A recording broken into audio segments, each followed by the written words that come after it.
अमरावती जिल्ह्यातील कानाकोपऱ्यातून अनेक रुग्ण उपचार घेण्याकरिता येत असतात। जिल्हा सामान्य रुग्णालय हे एकमेव सर्वात प्रशस्त शासकीय रुग्णालय समजले जाते। मात्र या रुग्णालयात अनेक रुग्णांची गैरसोय होत असल्याचे आता उघड होत आहे। येथे विजेचा पंडाव हा नेहमीचाच आहे। आज पुन्हा जिल्हा सामान्य रुग्णालयातील सीटी स्कॅन विभाग, एक्स-रे विभागात विजेच्या लपंडावामुळे मोठा व्यत्यंग आला। सीटी स्कॅन करायला नवजात बाळाला घेऊन महिला सुद्धा काळोख अंधार असलेल्या येथील विभागात तात्काळ दिसून आली। वीज पुरवठा अचानक खंडित झाल्याने सीटी स्कॅन विभागात भर दिवसा काळोख दिसून आला। ग्रामीण भागातून लांब अंतरावरून आपला आजारावर उपचार घेण्याकरिता आलेले अनेक गरीब रुग्ण तात्काळ दिसून आले।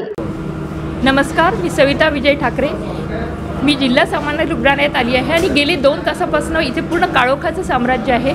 अक्षरशः एक्स-रे मशीन बुधवारपासून बंद आहे। सिटी स्कॅन, सोनोग्राफी सगळ्या विभागात हा हलगर्जीपणा चालू आहे आणि लाईन नाही आहे। पेशंटला अतिशय त्रास होतो। अमरावती जिल्हा म्हटलं की मेळघाटपासून सगळ्या जिल्ह्यातले पेशंट्स इथे येतात आणि त्यांना त्रास होतो आहे। आता सोनोग्राफीमध्ये जी गरोदर माता असेल ती 2 तासापासून अंधारात गरमीत बसली आहे।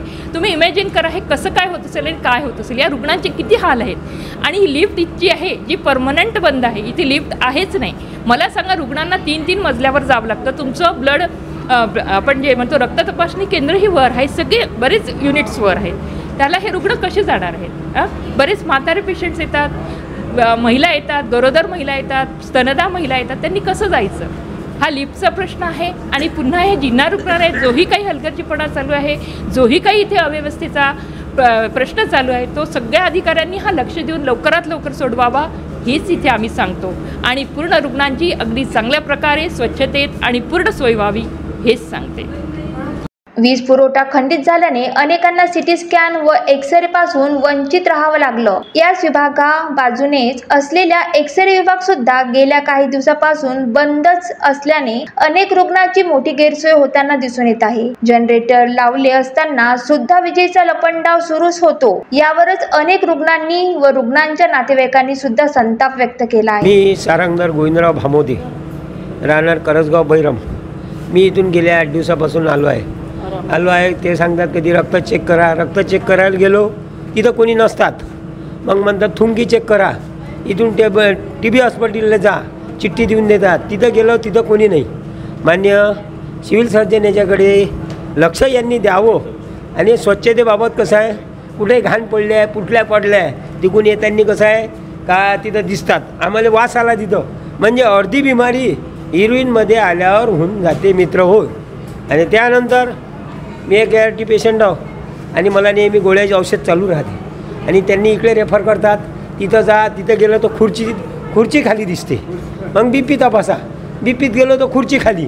म्हणजे ही पद्धत आपले जे कोणी सिव्हिल सर्जन साहेब आहे यांची तक्रार आपल्याला आरोग्यमंत्री आहे, मुख्यमंत्री आहे यांच्याकडे पाठवा लागेल। त्याशिवाय हिरोईनचा निष्काळजी आणि बेजबाबदारपणा सुटणार नाही। आमचे बंधू मित्रमंडळी, आमच्या आई बहिणी इथं चक्रा मारतात, इकडे या एक्स-रे काढा, लाईनीत उभे राहा, कधी काढणार? इथं नेमणूक आहे, लाखो रुपयांना पगार आहे, सगळ्या गोष्टी बरोबर आहे। मरण कोणाचं आहे? जनतेचं। फक्त यांना निवडून द्या, खुर्च्यावर बसवा, अधिकारी तसेच आणि जनतेत यांचे निवडून आणलेले पदाधिकारी तसेच। म्हणजे या जिल्ह्यात पदाधिकारी असताना जर आपल्या हिरोईनची अशी अवहेलना आहे, दुर्दशा आहे, तर आपलं कसं होणार? म्हणजे पेशंट कधी मेल आहे का? दगाबाद झाला, काय करणार तुम्ही सांगा मला?